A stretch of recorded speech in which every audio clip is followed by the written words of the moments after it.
Challenges in the special education classroom are ever more present today as our communities become more culturally and linguistically diverse, and as they are coupled with bilingual learners that have learning disabilities. Unfortunately, issues begin to present themselves when necessary information and resources are not provided to this group of learners and, most importantly, their parents. The bilingual special education classroom contains a community of learners with a variety of learning disabilities that in some cases are not appropriately identified, leading to ineffective instructional methods, unsuitable differentiation, and inappropriate assessment tools. The following central issue to be addressed and discussed is the issue of inappropriate instruction for emergent bilinguals with learning disabilities as a result of lack of parent involvement in their child's academic development. This is a crucial issue that is present in many culturally and linguistically diverse classrooms, but yet to be fully addressed and rectified. To begin the process of eliminating this issue, we must identify the root causes, which can possibly vary from inaccurate evaluation and diagnosis of learning disability to the inability of a teacher or administration to adapt and modify their current assessment tools, and most importantly, to the insufficiency or inability of the family to actively participate in their child's academic development. Intellectual and social growth is attainable for students with disabilities when provided with the necessary resources, the relevant information about disabilities, and the proper training of teachers and schools. But most importantly, it is eliminated when there is parent involvement and parent engagement. When one or more of the above are not provided or addressed, our community of emergent bilinguals with disabilities are abandoned by the teachers, the administration, the state, and the education system as a whole. The central issue in appropriate instruction for emergent bilinguals with disabilities plays a consequential role in bilingual education and its goals. Two of the main goals of bilingual education are to educate individuals in a way that demonstrates consideration and respect to members of minority language groups, and to promote cross-cultural awareness and understanding. When a teacher and administration fail to provide accurate and appropriate instruction for emergent bilinguals with learning disabilities, the teacher and administration are not creating individuals that feel respected linguistically and culturally, but in fact they are creating individuals that feel ashamed and incompetent. One of the root causes of this inability to provide accurate and appropriate instruction is due to a lack of parental involvement in their child's learning and assessment of their learning. Now, that is not to say that parents of emergent bilinguals with learning disabilities are intentionally uninvolved, but rather that they too may be in the process of learning the target language and do not understand the educational process that their child is experiencing, because perhaps it has not even been explained to them in their native language. It is also worth considering the fact that many parents that are culturally and linguistically diverse have not been taught the diversity and complexities that exist in special education and learning disabilities.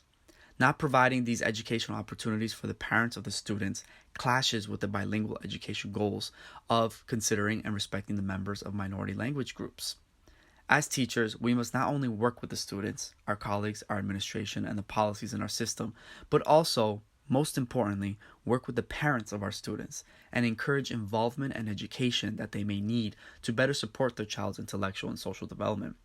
It has been proven that when parents are welcomed into their children's schools, not as helpers, but as partners engaged in meaningful activities within the school structure, the experience of the parents is validated and honored, resulting in positive and effective advocacy of bilingual education.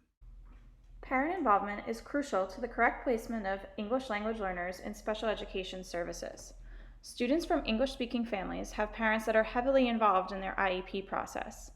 However, teachers often see that students from language backgrounds other than English do not have as much active parent involvement. This needs to change for students of diverse linguistic backgrounds to have access to the same services as their English-speaking peers.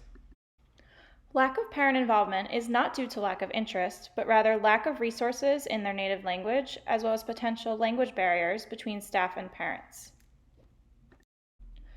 Include NYC is an organization that has resources about the IEP process in English and Spanish, and also includes a Google Translate feature that translates the website and articles into Arabic, Chinese, and Haitian Creole, among others.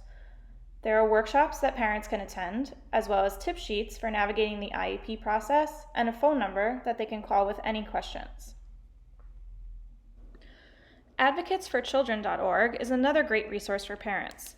The website has guides for special education and 504 processes, as well as resources that help parents prepare for IEP meetings. The website can be translated into Spanish, French, Arabic, Bengali, and Chinese, among others. The website makes a point of saying that parents can call to ask questions and that they will speak to them in their own language. Teachers should share these resources with families to invite them into the IEP process and help ensure that all students are getting the correct special education placements. Resources required to implement advocacy are to prepare teachers with educational programs to build the proper skills when advocating for ELLs with learning disabilities. A prepared and expert teacher is an essential element for student success. Educational programs should include the study of oral language development, to learn the components of language and speech, sounds, grammar, meaning, and social conventions, to make sure that the needs of the ELLs are adequately addressed in all aspects. Teachers need to be able to read body language and discern signs of struggle or confusion with language learning, to then refer the students for evaluation.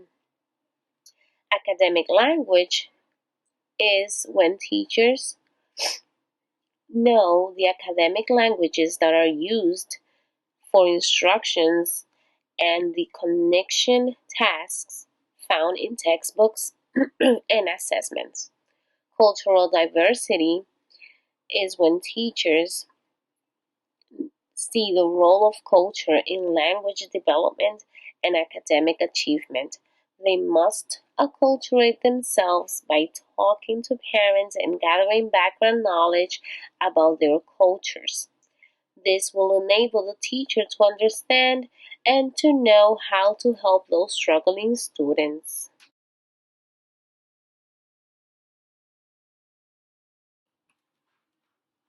The first intervention assistant team is there to help design intervention plans to help improve ELL's performance. This group provides the support needed to resolve many difficulties presented in general education classrooms. They are responsible for designing a culturally and linguistically intervention plan and to keep records of all ELLs.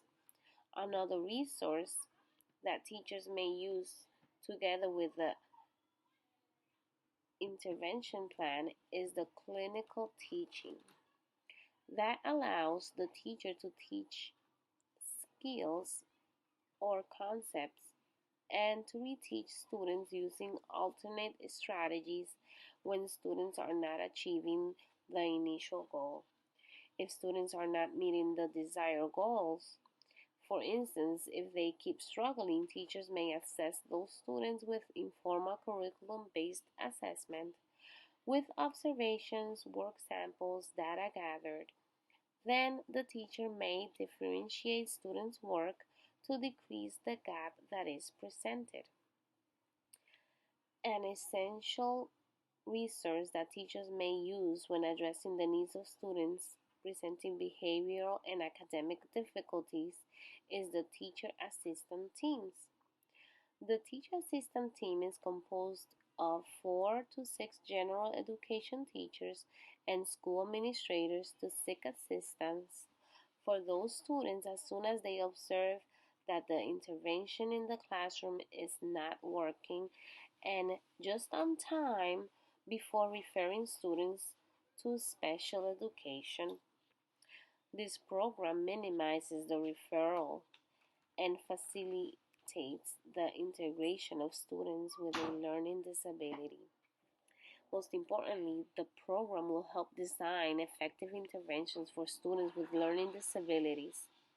These sets of intervention plans can be beneficial together with the establishment of positive school climate, ensuring that students receive sufficient instructions, the prevention of students at risk of failing, and the prevention of unnecessary individual education program referrals. Teachers without required ESL or bilingual education coursework are not able to provide adequate instructions. The result is therefore a decline in certified teachers to teach ELLs, which in turn to our, harms our language learners. In recent studies, it has shown that the low number of prepared teachers has a direct correlation with the low academic performance of ELLs. Almost 70% of teachers were not ready to provide instructions for ELLs with disabilities. Another obstacle is that in some cases the problem arises from deficiency in the teaching learning environment. In other words, if teachers do not have the skills to adapt their instruction for ELLs, the students are incapable of absorbing and learning the content.